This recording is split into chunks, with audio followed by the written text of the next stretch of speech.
this is It's Mental Podcast. Today we have a Irish red-haired boy. Mm-hmm. Who are you? My name is Rob Uh-huh. Moriarty, and yeah, just moved to Berlin. Uh-huh. No, well, I've been here about 6 months on and off to do comedy. So, Since you are Irish and you have red hair, mm-hmm. I think I can't control to get the questions out of the way. Yeah. First question is, are you alcoholic? I had problems with alcohol, but not like the classic alcoholic, like drinking all day type thing. I started drinking like really young, which is like common in Ireland, like 13, 14. And then I used to just drink a lot, a lot whenever I drank. And then by the time I got to like 19, 20, I was doing drugs as well, and then I just like burnt out. And then I stopped drinking then for like 5 years. And then 2018, I started drinking again for like 7 months. But that was like sort of kind of more kind of alcoholic type drinking, like. But then I stopped again, so I've been sober for like 2 years now. Wow. Yeah. I asked this question as a joke. Yeah. Oh shit. Okay. And then I realized, Irish people are alcoholics. The stereotype is true on some level. Yeah. Okay. My second question. Did you have sex with your cousins? With my cousins? Yeah. Not that I can remember. Okay. You know. Okay. So maybe. I don't know. I don't think so. Okay, so that stereotype is not so true. Not so true, yeah. That's funny. I thought I got very serious there very quickly with the alcohol. Yeah. And my third question is, as a boy with red hair, how do you feel? I feel fine now. In school, I got a lot of slagging and for being ginger and gingers don't have souls and stuff like that. People call me Ron Weasley.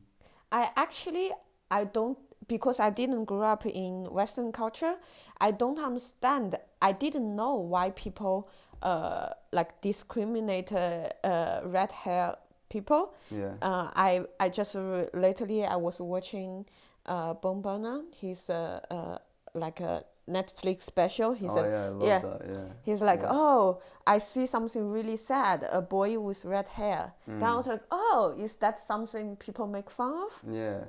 Do you know why people make? I don't know. I don't know the origin of it, but I know South Park started this whole gingers don't have souls thing, which I think caught on, and heard that quite a bit. But yeah, actually, I don't know where it started. That's an interesting question. Yeah, I don't know. Is your red hair something actually bother you? Like or it's just for you? You can make fun of it. Yeah, I don't care. I never really. Yeah, I don't care. I think when I was a kid, maybe I was self-conscious about it, but now, I don't mind. Like I think some people like red hair. You know. Yeah. I've heard girls. You know, Dio, he's totally into red hair. He's a ginger guy. Maybe that's why he's your friend. Yeah. Did he try to have sex with you? No, unfortunately, no, not yet. No. Okay. But we'll see what happens. But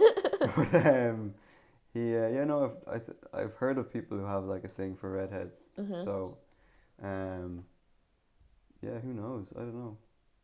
Yeah, and it's different as well. You know, something different. You know, you stand out a little bit.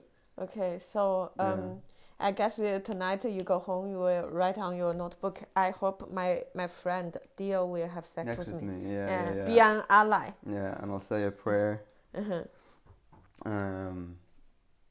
But yeah, I don't know. But then you get sunburned very easily and stuff. So it's fine.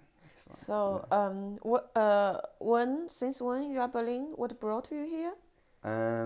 So I started comedy in November 2019 in Ireland, Mm-hmm. and I did it for 3 months, and then COVID happened, and then so I was stuck in Ireland then for 3 months, and then I heard someone saying, "Oh, there's comedy in Berlin. There's live comedy." So I said, "Fuck it," and um, I just got tickets here. I flew here. My friend already lived here, so I stayed with him, and then I just came to do comedy, and yeah, that's it basically. Yeah, so. Wow, you are like a comedy nomad. Yes, yeah. I was just ready to go wherever there was stage time. So. So what made you to start to do comedy? I started to do comedy. I think it was a few things. Like I think I was 25 at the time, and I kind of ran out of things that I wanted to do. Like I wanted to do music. I wanted to be a musician. I wanted to be an artist. I trained MMA for a while. I wanted to fight. And then all those things came to an end. And then I was like 25. I was working in like a shit call center job, and I hated it. And then I think I was like, and I like loved comedy. Like I loved watching comedy, but I never thought like, oh, I want to do that, because I was like super shy and anxiety and stuff. And then I think I was thinking one day, like, I have to do something with the rest of my life. And then I thought about what I loved doing, and I loved making people laugh. I love making my friends laugh, and I said, I'm gonna try this thing and see if I can do it. And then I did it, and then I just fell in love with it, and that was it. Why did you start? Did you? I was depressed. Depressed? Yeah. And then in China we don't have stand-up comedy. I don't know what it is. Yeah. And I was depressed. I took some acid for the first time in my life, and a week later, I was going to a Tinder date, and I was like, oh, why not try some new dating ideas? Oh, there's an event, comedy, what it is? Oh, let's go.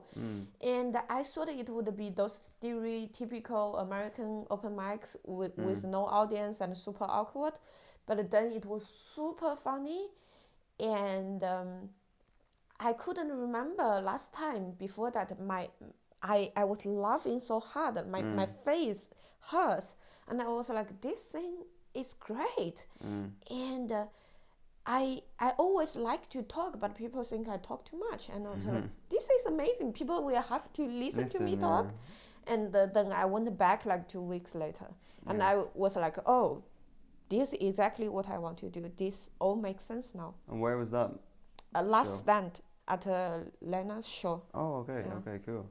Yeah, no, I think I started as well a little bit out of doing something like to escape depression and stuff like that. 100%, yeah. Was your depression when it started?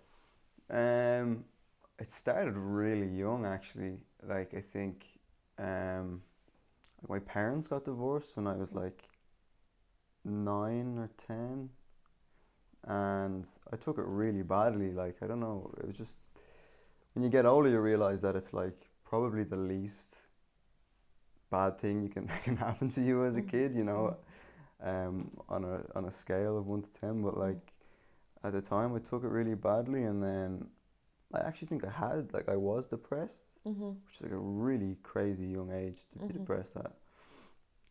And I developed anxiety.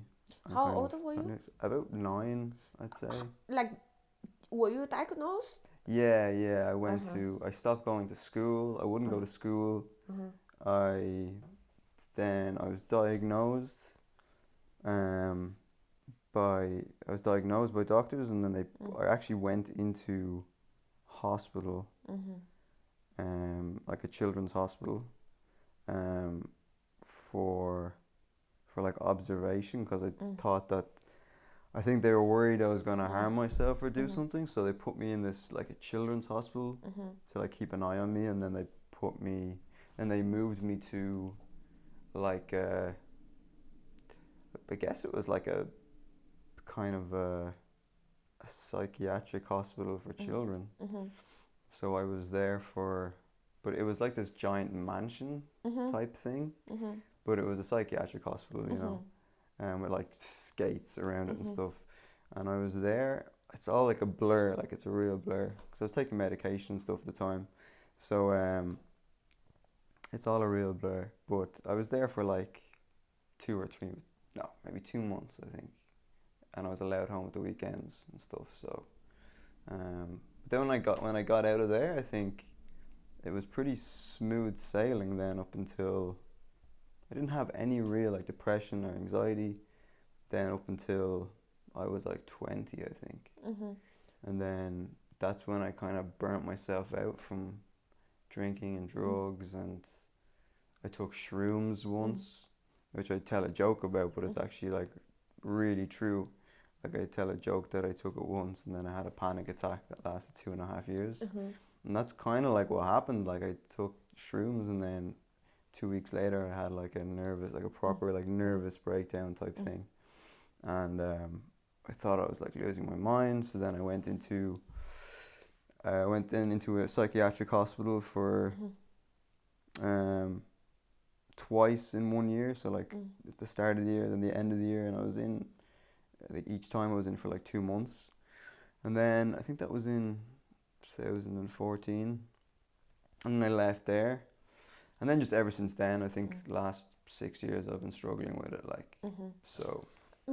You mentioned you talk about this children's mental hospital. Yeah, yeah. Do you remember much about it? Yeah, I do. I remember the other kids. There was one kid who was like a mute, like he didn't speak. I think he could speak, but he just chose not to. And then there was another kid who was like older, and I remember we used to, and I remember the specific.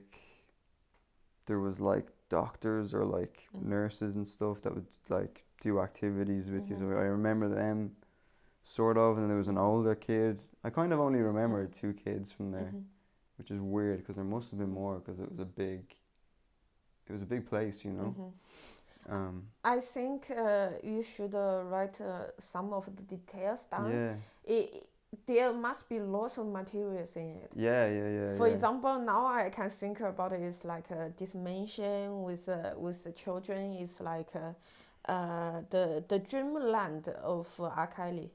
Of which Of R. R. Kelly, yeah. And also whatever the children say, no one will believe them because they're all psycho. Or it's Hogwarts. Yeah. Yeah. I like that. Yeah, I might. So why did they send you to a hospital? I think because I refused to go to school, so that was a problem. And then I was having really bad panic attacks, like separation anxiety from my parents. So like if my mother went out somewhere, or she left me in the car and she went into like a shop to get food, and I couldn't see her, I'd like freak out and panic attack and anxiety. And then I had I think I was talking about like suicide and stuff, but I think it was more for like attention than like actually wanting to do it. And then I think they just got super scared of that, and I was just like super depressed. Like it wasn't normal for a kid to be behaving the way I was. And I think they got worried that I might do something to myself, so they put me in hospital. And like I don't like hold it against them. It was the right thing to do at the time. But yeah, it was, I think back, it's pretty crazy, you know. Well, when they put you into the hospital, they diagnose you with autism. With autism? Yeah, you said at the beginning. No. They diagnosed me with it would explain a lot if they did, but no, they diagnosed me with just anxiety, like general anxiety disorder, and I think depression, and yeah, that was it. Yeah, this is when I was a kid. When I went into hospital. As an adult, I got diagnosed with same depression, anxiety. Then I got diagnosed with OCD, and then as well, there's this disorder called depersonalization disorder, which I got from taking hallucinogenics, which is kind of like, it's hard to describe. You feel like detached from reality and stuff. It's a very, very strange, very hard to describe, very strange feeling. After the first hospital visit, when you were a child, after that, what happened? Like, did you go back to school? Yeah, I went back to school, and then like all the kids were like, "Where have you been for a year?" And it's like, "Oh, fucking, I don't know, Disneyland." Or something. I just lied, and and then it was like from the age of 11, 12, 13 up to literally up to 20. I didn't have any panic attacks, anxiety, or depression. Like nothing. Like I had a good. Really? Yeah, like 7 years of nothing. Like. So for that 7 years, were you happy? Yeah, I'd say so. I always say that that's like probably the happiest period of my life. Like those 7 years. Yeah. What happened after this hospital visit? How can you suddenly become happy? What happened in between? I don't know. It's crazy. I just got the right treatment. I got given medication for and therapy for the anxiety and depression. So I think that helped. And then I just obviously just through therapy and stuff, I was able to, deal with whatever was going on in my head with my parents getting divorced and yada yada yada. And then I think I just got out, and it's weird to look back because I think I got out and that's actually a good question. I don't know. Yeah, but I just remember from then on, I just kind of, it was pretty smooth sailing for a while, I can't remember ever having any sort of mental health stuff through my teenage years. That sounds great. Yeah, it was awesome. It's like. So were you having issues making friends during that period? Yeah, I think like in school, like in kind of primary school as they call it, like in Ireland where you're from the age of, a kid to 10 or 11, I think I struggled to make friends a bit, and I got bullied a bit, and then I bullied because I was getting bullied. So, which I still feel bad about. And then I had like one or two just like core friends who were like really good friends. And then I went to school, like secondary school, which is like high school. And then that's where I met my like lifelong friends who I'm still friends with today. So I met them when I was like 15, 16. And that was like the best thing ever. Like I feel like the first time in my life I had like a real group of friends, And then in school I didn't get bullied in high school. I was one of these people who just blended in, like nobody noticed type thing, which is nice. But I was lucky. I found. Were you taking medication since 11? No, I stopped. Maybe I took medication for maybe like a year or two afterwards, but then I stopped then. But now I take a lot of stuff.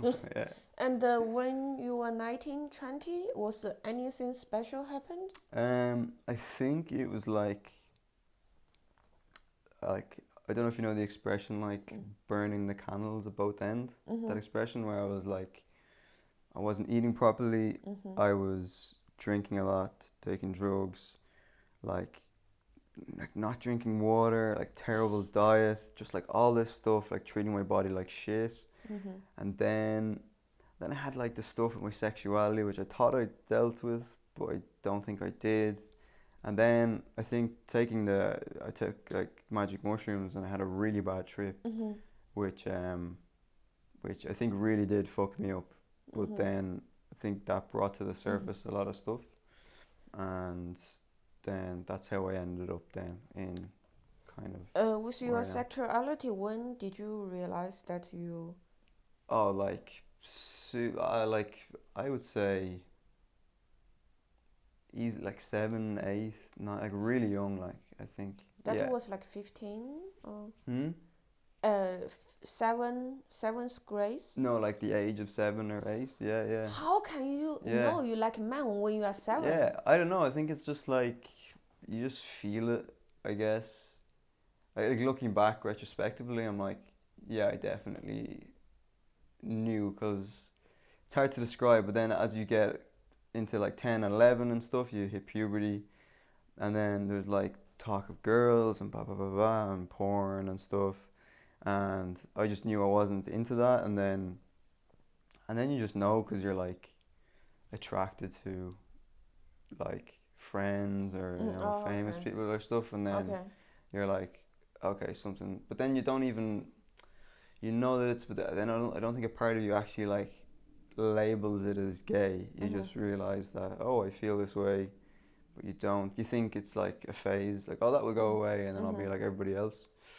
And then it kind of just goes on like that. But then as you get older, then you start to realize like, oh, I'm not attracted to women. I'm attracted to men, and then it becomes this thing of like, oh, so when do I tell people about this? When, how long do I keep this as a secret? Like, but and then I've told people, I think when I was 17, almost 18. Yeah, yeah. And when did you really like? Is there a point, a moment you like be clear with yourself here, like I'm gay?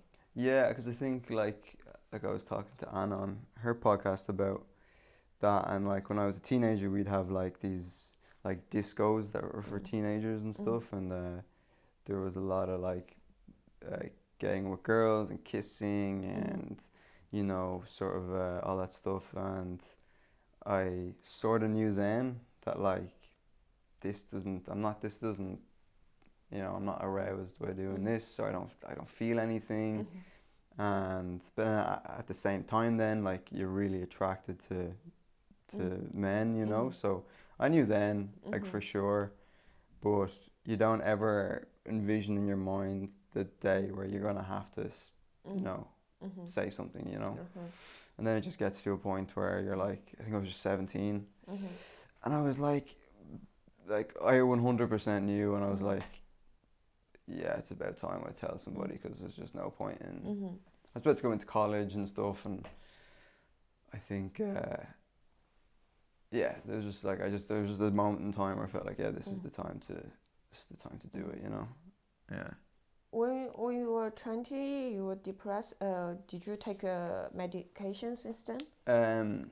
Yeah, so I started when I went into hospital and everything, I got started on a lot of medication, and then I and then ever since then I've been taking stuff, but it's always been changing, because like some stuff doesn't work, and the one thing has side effects, and another thing does this. So ever since I've been 20, I've been taking kind of a lot of different stuff. At least like now I take 4 different types of medication, and it's kind of been like that for. But that being said, I think I got to a point where I was like 23, and I'd been on medication for 3 years, and I'd gotten myself like in a really good place, and I came off like all medication for maybe a year, maybe almost a year, and then I like dipped again, so I had to start taking them again. So I've been taking them ever since then, and I don't know, maybe a day will come when I don't have to take them, but for now I think I need them. You have a joke about antidepressant. Do you want to tell it? Yeah, so the joke is like that I take so much antidepressants that when I go into my pharmacy every month, that I feel like they're surprised to see me, that I haven't killed myself yet. And yeah, like I take a lot, like it's a lot. It's like 2 tablets, 3 tablets in the morning. 2 are the same. Well, it's 2 tablets, but like there's 2 of the one tablet, and one is for depression and anxiety, and the other one is for treating like OCD. And then I take like clonazepam, which is like a benzo, which is like kind of dangerous because it's super addictive. What's that for? That's for like panic attacks and anxiety. So I only really take that when I like feel like I'm gonna have a panic attack. But then I don't think that's healthy, because a lot of people say like then you become dependent on that, and sometimes it's better to just deal with it naturally. But yeah, I'm just like, oh fuck it, I'll just take the pill and I'll feel better. And in the long run, it's not healthy, I don't think. But Yeah, right now. And then I take a tablet like at night. That's more of a. It's classed as like an antipsychotic, but it's more to help me go to sleep because I can't sleep without it. Like Is it so. like a liquid form? No, it's a tablet, like, Okay. but a very small dose of like an antipsychotic, and I just take it at like 7 or 8, and then by like 12, 1 a.m. I'm like out cold asleep. Okay. So yeah. Wow. Yeah. So, you talk about OCD. What's Mm. your I think OCD is a word very abused because people they always say, oh, I have OCD, kind of like a brag. So Yeah.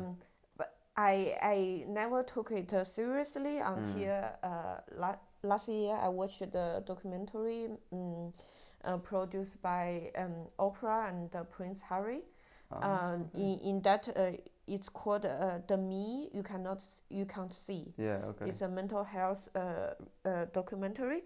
In it, there's a girl. She has OCD, and they just recorded how she looks like when she's like in it, Yeah. and it sounds like so dysfunctional, and it looks it really hurts the quality of life so much, and she's really suffering. She's like she couldn't she loves clean, so if she go to supermarket and grab avocado and it drop on the floor, she couldn't touch it, and all she needs to wash her hands like 1,000 times. Yeah. What's your OCD about? So yeah, it's like I think I had signs of it as a kid because I used to be like like germaphobe, cleaning my hands all the time, and I wouldn't sit on certain surfaces if I thought they were dirty. And then I had like this like a fascination with the number 3 where it's hard to explain, but it was like this thing where I used to group things into groups of 3, and then I I didn't know what it was, and then through all my teens, I suppose I had signs of it, where there's like a aspect of OCD called, and it's so crazy. It's called intrusive thoughts, where you have like these these thoughts that come into your head that you don't have any control over, and they're usually like super violent or like super, just like the worst possible thing that your brain can manifest.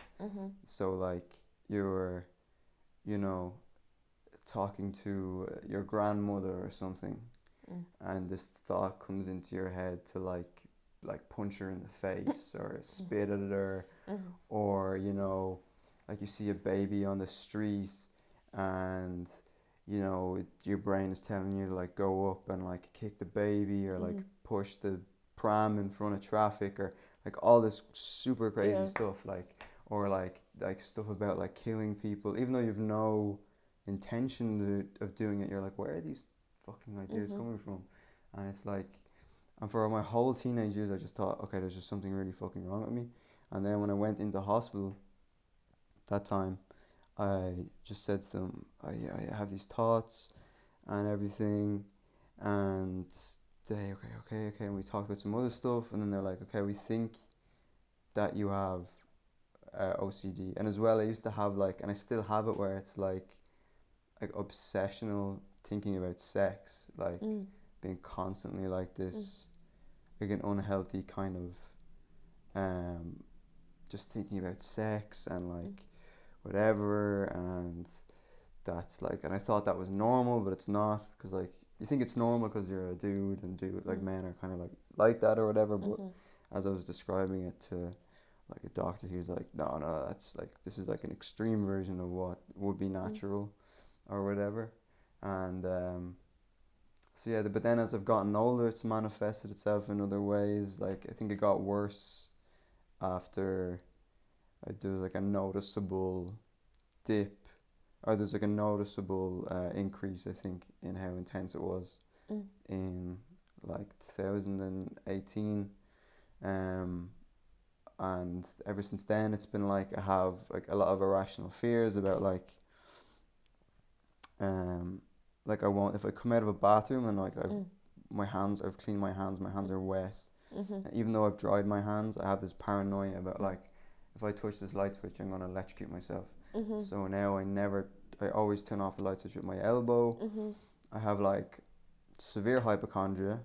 What is that? Which is like just this constant fear of like getting ill or dying, or like you have like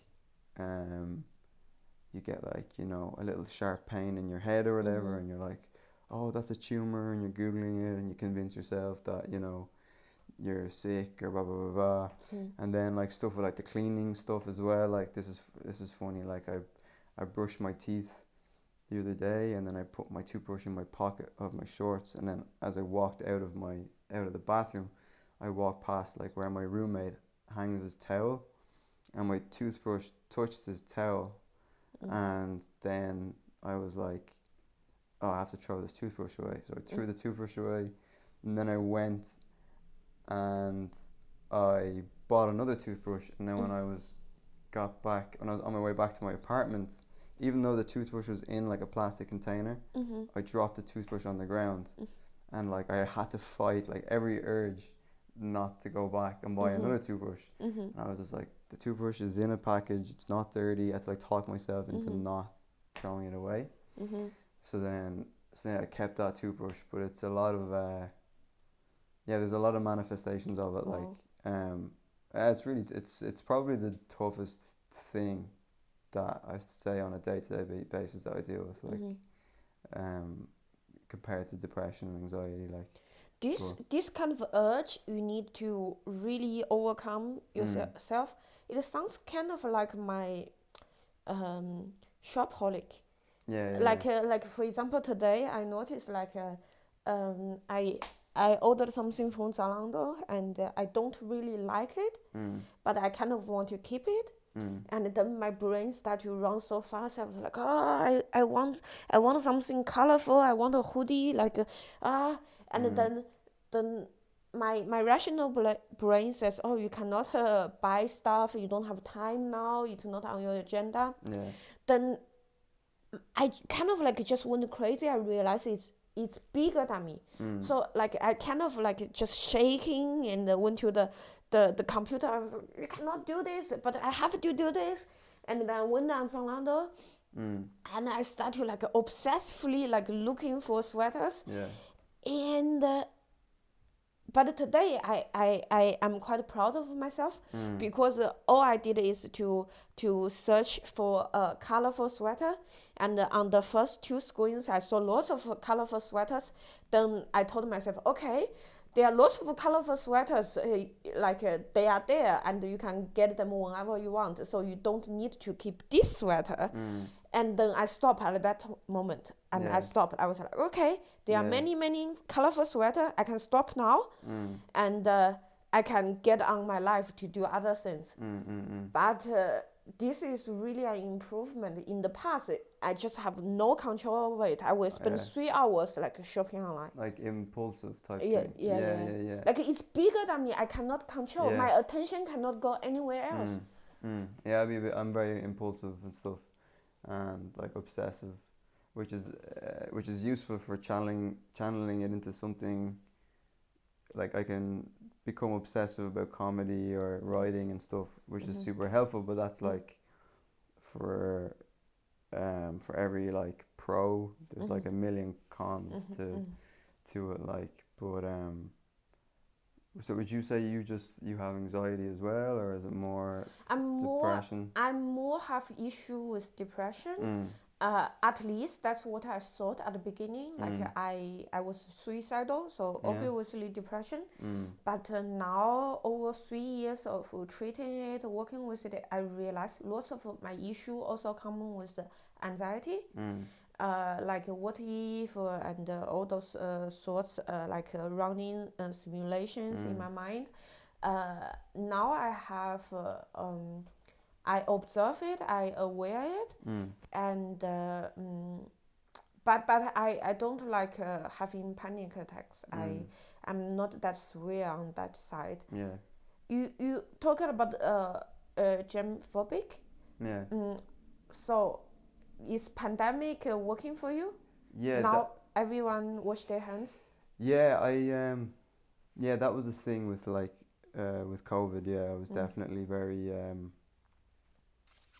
very that kind of what's the word, like heightened the germophobia a bit, like where I'd be like way like I brought when I first came here last summer, I had like hand sanitizer gel with me all the time, and whenever I touched anything, like when I was buying a ticket on the train, or like I touched a table, or if I opened the door on a train, just if I touched anything like a door handle, I was like cleaning my hands, like, which is way too much. And now I'm like way more relaxed about it, because it's like because you know, like it's kind of, it's not as serious now as it was back then. And yeah, it just got to a point where I was like, this is crazy, like I don't have to be washing my hands this much. The fact that everyone else is more careful and you can have like a disinfectant everywhere, does that make you happy? Yeah, yeah, I think so. It's yeah, but now I've kind of trained myself out of that now, where I'm kind of like, I'll fight the urge to want to sanitize my hands or something when I've touched something, when like my brain is like, you have to sanitize your hands. But I think I've fought that enough where I've kind of beat it now, where I don't do that as much as I did when I first came here. When I first came here, I was like taking it so seriously. Yeah. The fact that everyone wearing mask and don't do handshake, does that make you happy? No, I don't mind. Like I like hugging. I'm a big hugger. Shaking hands. So it's nice to go back to that. So yeah, I never really minded that. Yeah. How about anal sex? Anal sex. Yeah, it was like I've only, like, I'm, as you would describe, as a top. So yeah, this is funny, because like I've only ever, I have like a lot of shit around, like the depression and stuff is like, a lot of it is rooted around kind of not accepting the sexuality, my sexuality. So I'm trying to still work myself through that. So I haven't had a lot of sexual experiences, even given my age. But when I have, this is a funny story. I told it on Anna's thing, but this is so relevant to this question, where there was this one time I was with this guy, and I was like eating his ass, and then it was like, it was the first time I did it, and then I went back to like kiss him, and then as I did, I was like, do you want me to like brush my teeth, or like, you know, use mouthwash or something? And he was like, what the fuck, you know, like that's not, you know. And so that was a bit like that, where I didn't know, I wasn't aware of how clean people who are like bottoms or whatever. It's a weird thing. I didn't know how clean they actually make themselves before they know they're gonna go have sex with other people. So, but yeah, with like sex and stuff, I'm not really that germophobic when it comes to that. I think just the the sex intensity thing overrides that, and it's just like, yeah. So it doesn't really, it overrides it to the point where that's the main thing. So I'm not too worried about germs or STDs or something. You know? Yeah. Yeah, like not, STD. Yeah. But I should be worried, because you know, there's gay men have you know, STDs. It can be an issue, like, but yeah, I would be as well, like super with a condom. Yeah, that would be like a thing. I'm like, I always have to wear one, even if they're like, no, like even if they're like, I've never had sex, I take PrEP, which is like the thing that, you know, can stop you from transmitting it if you have it. I'd still be like, no, I'm wearing a condom, because I'd just be so worried about getting AIDS, like, so. But yeah, that's weird, because I'm germophobic in other ways, but not germophobic when it comes to intimacy and sex and stuff. Yeah. That's good. Yeah, that'd be very weird if I was like, had to make sure that the person was like sanitized before I touched them or whatever. So once Berkheim opens again, are you interested in go to the dark room? Yeah, I really think it would be good for me to do that and become more comfortable with like doing stuff like that, like Do you feel your germophobic part will override you? No, I think what would override me there more is kind of like feeling out of place and being kind of um, just self-conscious and kind of afraid or like feeling out of place and all that kind of stuff. And but like it would be good for me to go like because I used to go to gay bars, but I always felt uncomfortable. I didn't feel like I fitted in. And then when I stopped drinking, I like hated going to nightclubs because going to nightclubs sober is just like the worst thing. And then trying to like when you go to nightclubs and you're trying to like hook up with people and chat them up or hit on them, like doing that sober is just like a nightmare. Like alcohol takes away a lot of that, anxiety or stuff before you like hit on people. So that's affected it. But I really think I need to go and have some crazy orgy experience or something to like get it out of my system. Yeah. I think I need to. Yeah, let's hope soon the pandemic will over and you can go to sex clubs and have sex with tons of people. Strangers, yeah. I think that probably can cure your OCD too. I think so. I just think if I had, it's such a weird thing because I know that if I like got into a relationship or started having sex like super regularly, that it would like do wonders for my head and like for my mental health. But then there's like elements of my mental health that stop me from going on dates and stuff. Like I could have gone on a date like maybe a month ago with this guy, and then it was like after a show I did Maz and he was like, oh yeah, I live near there, blah blah blah, I meet you at thing, and I was going to meet him, and then I just panicked and I just deleted the app, blocked him, went home and masturbated, and I was just like, because I just got so anxious about meeting someone. I have a question. I used to I have that too. Like sometimes, like I need to. I have a date with someone the first time, and then I get super like. I don't know if it's panic or whatever, but I just feel scared and lost all the mental energy, and I just cancel it. And 9 times out of 10 times, I promise someone to go to a party. I will not show up. Do you think it's social anxiety? Yeah, I find it is a lot as well. I find it when it's weird to say you have social anxiety when you are a comedian and you go up on stage in front of people, but I think it's different. Like when I do a show and then I come off stage, like I get really uncomfortable when you like the show is over and you walk out and then there's like all the audience that was at the show and there's people who, and it's super nice to hear people be nice and say, oh, I thought you were funny and blah blah blah, but I get like super uncomfortable in that situation, and like I'm bad at like taking compliments or whatever, and it seems really rude, but like I kind of would just sneak off and not say bye to people, which is weird. I do think I have a bit of social anxiety. Now thinking back, I have quite some social anxiety. Like in a party, because my English is not great and I'm kind of awkward, so I'm super afraid. Like in a party, no one talks with me. Like I'm so scared. Like it stressed me out so much.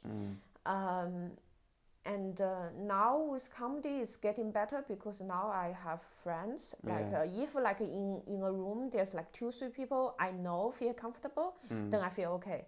But if I'm on my own, I just it's too much. And for example, this Sunday I did a show. It's a venue that is not normally a comedy place, and the performers I don't really know them. And it's a story show. I did a very vulnerable story about my childhood and my mental health. And I could see like people were crying and were laughing. I knew I did great. And as soon as I get off the stage, the host told me, oh, you are great. I was like, okay, thank you. And then he went back on stage. I was like, I grabbed all my stuff, put it in my bag and run away. I left them a note. I say, okay, thank you. Yeah. I just couldn't deal with the fact that soon the audience will come out and talk with me. Yeah. And like they know so much about me. What I will talk with them. I don't know. And I was like, okay, now I'm out of that reality. I'm free. I'm the same. Oh my God! As soon as I get off stage, I just want to be by myself at home. Which is, it's weird. I just get super, even if I'm with a group of people in a bar or something. There's been so many times where I've done what they call an Irish goodbye, where you say, oh, I'm just going to the toilet, or you go, I'm going to get a drink, and then you just fucking disappear. Oh, I don't even do that. I just like slide away. Yeah, I do that as well sometimes. Sometimes I don't even say that I'm going to the bathroom. I just disappear, and then I text them going, sorry, I just wanted to go and I don't feel like saying goodbye to everyone. I don't even text. I just, I just ruthless. Because the thought of what makes me super anxious is like the thought of going into a room where you know like 10 people and then being like, I'm going, bye, and then people being like, oh no, stay, or else like having to like say goodbye to people and shake hands and stuff, and I get it freaks me out. So I sometimes just leave. I don't say goodbye to anybody. So along the years, with your depression, anxiety, OCD, have you learned some tools? Does anything work for you other than the drugs? Yeah, definitely. I find that and I'm doing none of them at the moment, which is not helping me at all, because I've just gotten super lazy, and just the fact that I'm here and it's like so yeah, definitely a point when I was at my most stable, I think, was when I was sober. I went to therapy, which is like really good. And not only when I went, I don't know if you go to therapy. Do you go to therapy? Yeah. And when I go to therapy, like I think people have a lot of misunderstandings about therapy. I think that the only way therapy works is if you're like 100% honest. Yeah. And you don't lie about anything, and you don't, which is easier said than done. There's some things that people just find really hard to talk about. But like if you're super honest with a therapist about everything in your life or how you're feeling, like it's amazing how much it can help. So there's that, exercise, diet, just being honest with people about how you feel, having good friendships, trying to have healthy relationships with people in your life. For me, I like, just because I have anxiety and stuff, I avoided like anything with caffeine. And then also finding a big aspect of it was like finding a purpose in life is like I feel like it's like a massive contributor to depression and stuff, when you don't have that something that like gives you a hope for the future, like that you are chasing something, or you're working towards something, because for so long I just had nothing to work towards, and the future seemed like super just hopeless, and I had no plan, and the future seemed so dark. Now that I have something, it's like I have something to look forward to and work towards, and have a passion, which I think is like a huge. And then to find that, if you don't have one, I think to find that, you just have to try a lot of different shit until you find something. Like the amount of stuff I tried, like different hobbies and stuff, and just being open to experiences and saying yes, and traveling and stuff, sooner or later you will find something that's like, okay, this is what I want to do. I think that's a massive help too. I totally agree with you. Like before, like I was suicidal like 3-4 years ago, and at that time, like I was like, I really just want to do it every day. I want to do it, and now thinking back in my life, I never had a hobby.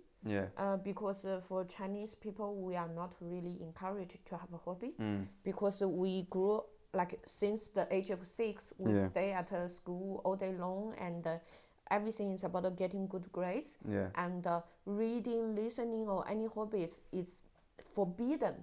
Like it's forbidden to have friends, it's forbidden to date, it's forbidden to read books, it's forbidden to listen music.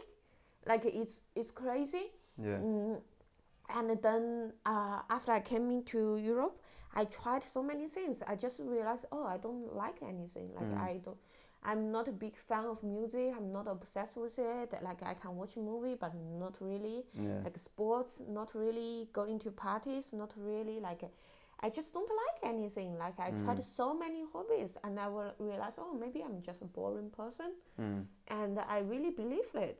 Then suddenly comedy into my life, and it start to all make sense. Like I never had drive for anything like this. I am so creative, and I it gives me so much energy. And when you say it's like started 4 years ago, what was there something that happened that made the depression start, or was it just out of nowhere? It just I crept in. think thinking back, I was depressed since a child Yeah, yeah, because yeah. I attempt suicide many times as a Okay. child. But in China, they don't say, okay, you are suicidal, we send you to hospital, maybe you Yeah. take some medicine. In China, it's not like that. In China, it's like, what's wrong with you? Why are you such a bad kid? If you suicide, do you think about your parents, like how selfish you are, and they beat you up, and then Yeah. they make you realize that you are a horrible person. Yeah. And uh, I realized like I was depressed like since I was very young. And um, I had a very tough childhood. I was lots of stress, like to really study, get good grades because my family was really poor. Getting education is the only way out. And then I come to Europe. I need to get grades. I need to think about a visa and finding a job. And I was super poor, like stressed about money all the time. Like our canteen at the university was like €2.17 for full meal, like a full plate. And I would go back to my dormitory to cook Yeah. because I can save like €1 or something. Yeah. Yeah. Like so, it's constantly stress. And then 4 years ago, like 5 years ago, I found a job. Finally, I graduated, found a job. I have quite a decent money. Visa is secured. Then I suddenly found so empty. And thinking back, I realized my life was constantly driven by stress. And once that stress is away, I just floating in time and space.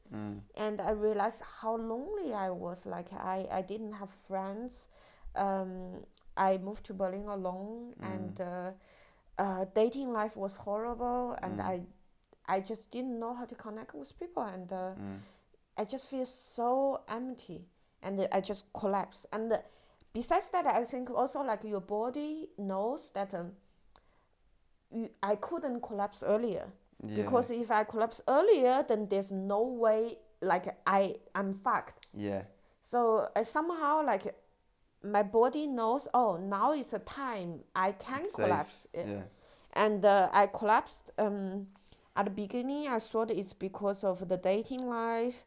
And then the more I went into the treating, the more I realized, oh, it's rooted in me.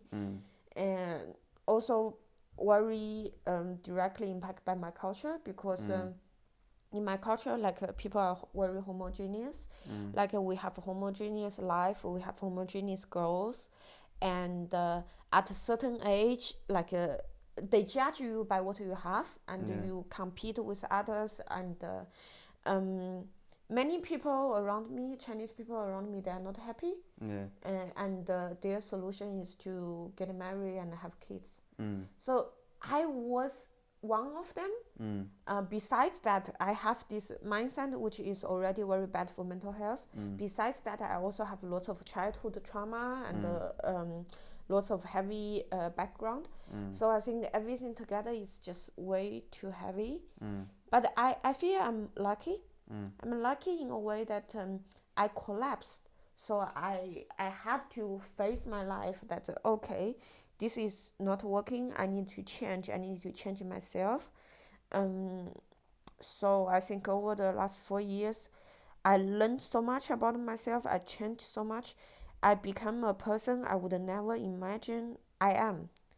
uh, and compare with lots of my peers, Chinese peers, like they have better family, they are more wealthy, they never worried about money, but their life is never went into such a bad place, Yeah. so they never really look facing their issues, and they just try to they are unhappy, but they try to use like a materialistic stuff to fill that hole. Yeah. So I think I'm lucky that I've been through this, and then Yeah. now I know what makes me happy, Yeah. and it's not about materialistic reward. It's not about like high paid jobs. It's really about enjoy and every daily life, and being creative, and to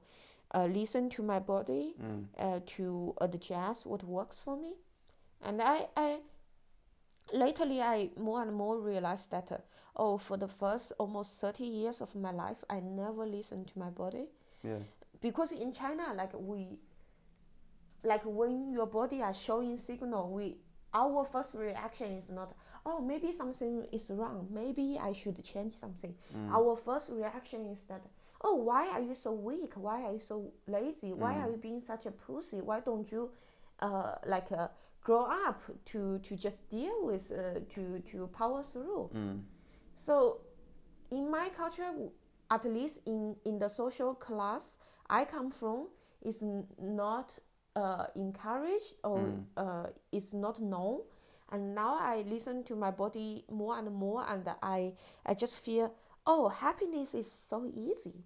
It's now my happiness is not related to the output, like how much money I have, but it's really by daily, like moments to moments, small things. And because of this, I don't need money to be happy. I don't need fancy job, fancy house to be happy.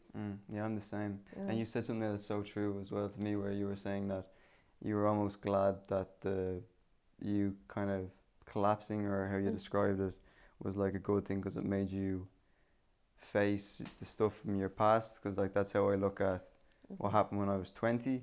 Because like I had that nervous breakdown, and like a lot of like, I would still think now that that's like, I wouldn't change anything. I'm so glad that happened, because that happened, and it led to me being in hospital, and it led to me forcing me into a position where I was like, okay, I have to talk about a lot of stuff in my past to get better. So there's just stuff from my childhood, stuff from school, stuff just around the sexuality stuff.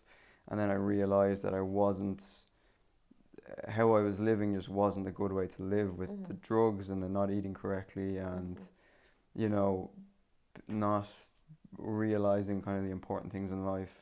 And it was just a huge wake up call. So I understand completely. That's exactly the way I look at what happened to me. It's like, it was a really good thing to happen. And I feel like I almost describe it like I went into that experience like a boy, and then 2 years later around that, I came out like a man, because I just learned so much, and I wasn't this stupid kid anymore who thought that kind of life was just all about, drugs and hanging out with your friends and partying, and that's all like you cared about. And then I came out the other end, and I was like, oh, there's so much more. And that's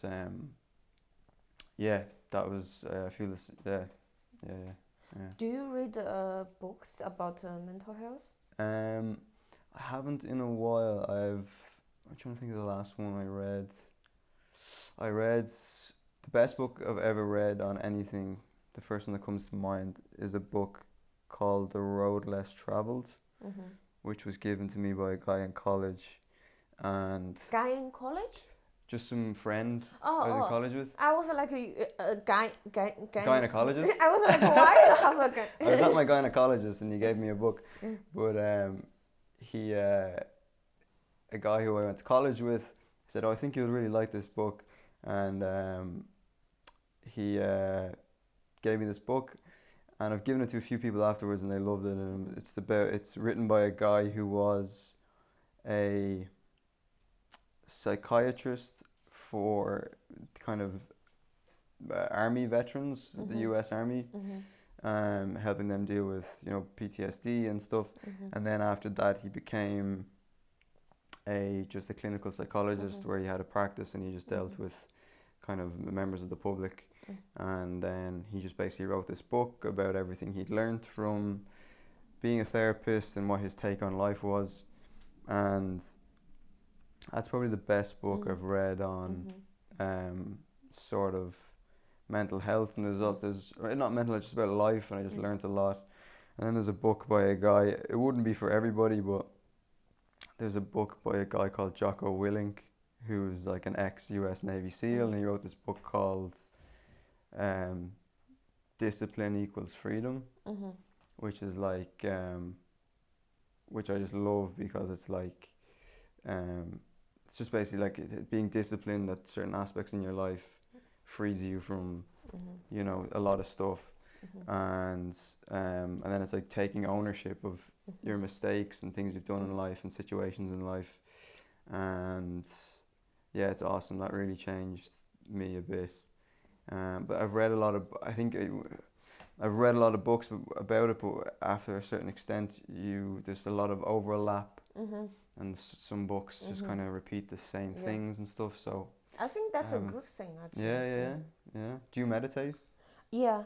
Like since 8 months ago, around 8 months ago, now I have keep a habit. Like every day I meditate for 10 minutes. I write my journal for 1 hour and read 1 hour. Okay. And over time, like I can feel in the past 6 months, my mental health and my capacity of dealing with my issues and control my anxiety and to think from different perspectives, it increased at such a fast pace. I think it's largely because of all the reading and the writing I'm doing, because I'm more mindful of my feelings and my body and my emotions. I've been told to meditate by so many people, and I know it would help, but I'm always thinking of writing a joke about it, where it's like I'm too lazy to meditate. It's like I'm just like, I just can't be bothered. And then I did meditation classes when I was in hospital, and I always just found like, I'm just gonna go in here and lie down, and I'd just be lying there, and then they'd be because there's meditation and there's mindfulness, and I'm not sure what the difference is. Mindfulness meditation is one type of meditation. I recommend you a book I have been reading lately. It's called Atomic Habits. Atomic Habit, like atomic bomb? Yeah. And this book helped me so much. Yeah. It helped me change lots of my mental paradigm. Paradigm, yeah. Yeah, like for example, like since I was a child, my mom always like yell at me, like chastise me that, oh, you have such bad habits, and why can't you be more disciplined? And now looking back, I realized, the book told me is that good habits is not based on willpower. It's not based on discipline. It's based on the minimal willpower. It's about engineer the habit, how you design the habit to trick your brain, to make your brain think, oh, it's easy to do, and then you will do it. So from my culture, from my family background, I was always told I need to like do willpower. Oh, I need to wake up at 5 a.m. to run, or I need to study for like 16 hours per day. But now I realize, that's why I didn't have good habits, because they are designed so shitty. Good habits is about to make you feel you want to do it. Feel like if you like make your life easy, and you don't need to think, and you design the habit and the environment around the habit as easy as possible. You treat yourself like a princess, and you make everything is so easy, so you can keep it. So now, like I just changed so many small things in my life, just make my habits really stick. For example, now I have a habit to really write on my notebook to make notes. And a few weeks ago, I was realized, oh, every time when I need to make a note, like at the comedy club, I need to take my backpack off my shoulder, open the backpack, take out the notebook, and find the pen, write it, and then put it back. And then 5 minutes later, I repeat it, and after I read the book, I realized, of course, I don't consistently take notes because it's such a hassle to do it. And then I went home, I searched online, found exactly like the size of fanny pack, which can contain my notebook. And I bought that fanny pack, which also have the compartment for pen. And now when I need to make a note, I just grab it out in front of my chest, write it, and put it back. Yeah. And now making notes is so much easier. So in this book, it's kind of like telling me, oh, I'm not crazy. The fact that I was quote unquote lazy is not because I'm a weak person. It's because I didn't find the right way to not be lazy. Yeah. And in order to not be lazy, I need to have a mindset to acknowledge that human beings are lazy. If I design something to have an expectation that I need to overcome my laziness to do something, it's meant to fail.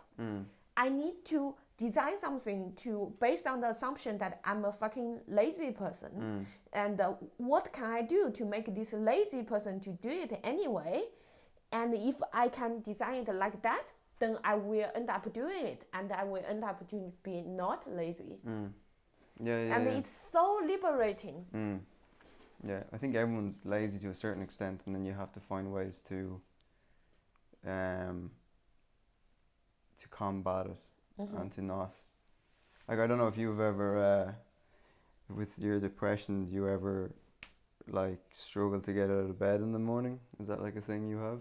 Oh, yeah. Thank you for asking this. This is morning dip. It's the worst thing for people with depression. Yeah. I used to like weeks, months, I couldn't get up. Yeah.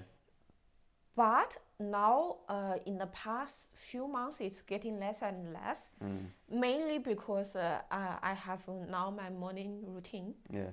And now at this stage, my morning routine contains 10 steps.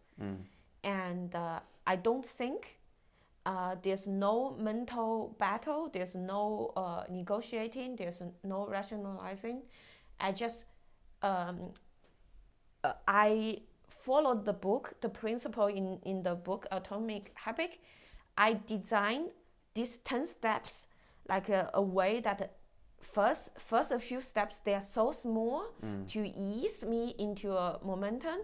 And then like there's a combination, like I do something I don't like first, then I do something I really like, and then something else. And now this morning routine lasts like 4 hours. Okay. Yeah, I wake up, I take my medication, I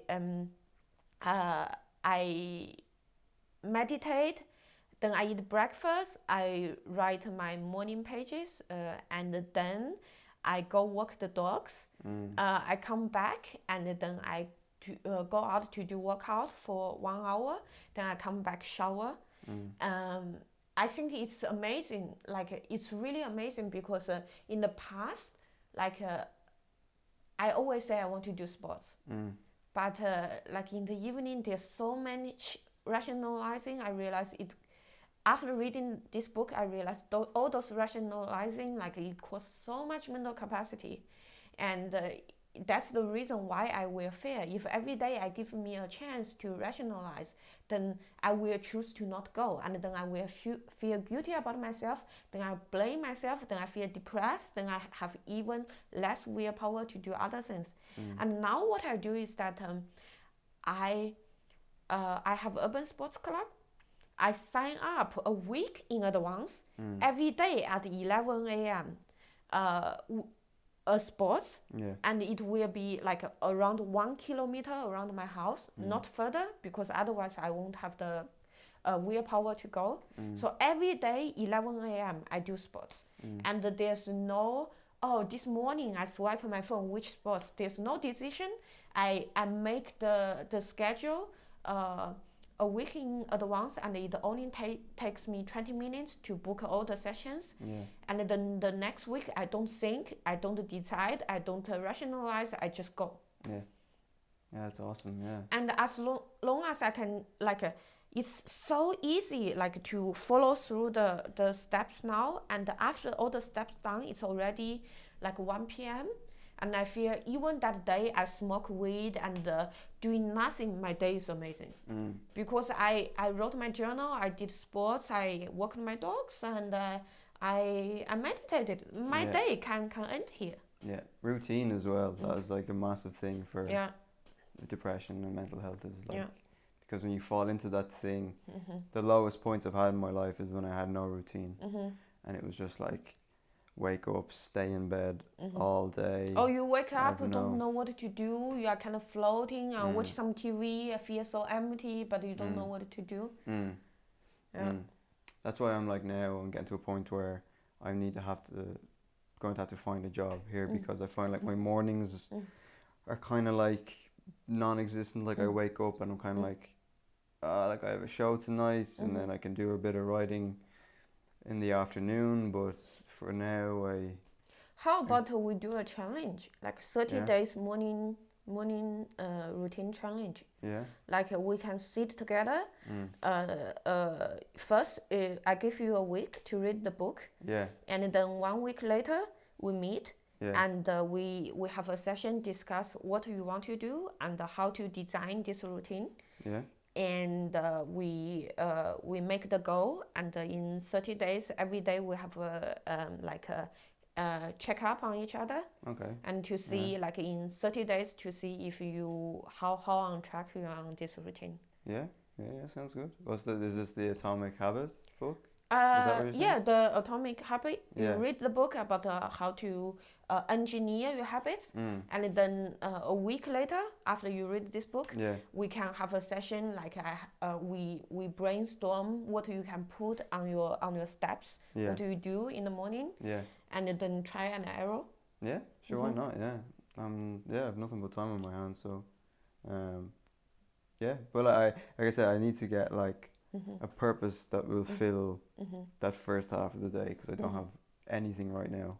I kind of get up, like most days now, I don't get out of bed till like 12, maybe 1, and that's already like 5 hours of your day gone, where you could have been up at 9 or 10, maybe wrote some stuff, maybe read. That's what I'm trying to do more, kind of get into writing comedy sketches or different stuff like that, where it's like I'm writing, but it's a bit of variety and stuff like that. But yeah, like routine and staying active and everything. I think we need to wrap it up. Yeah. So I will always end up on the same question. Yeah. So what's your favorite comedy special? My favorite comedy special, it's gonna have to be a Louis C.K. one, and I'm gonna go with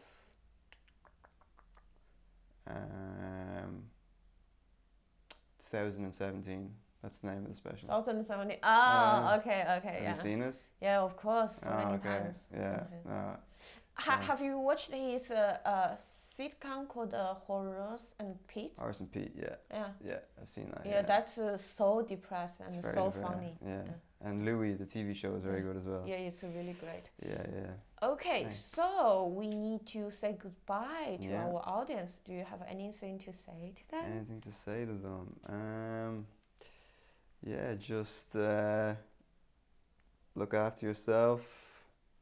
Stay busy, find a passion, scratch that itch, as someone once told me. Scratch that itch. It's up to your own interpretation. Scratch that itch. That's what someone told me once. Cool. Thank you so much for doing this. Thank you for having me, Moni. It was really fun. Thank you. Cool. Bye bye, audience. Have a nice day. Bye bye. Stay happy. Bye.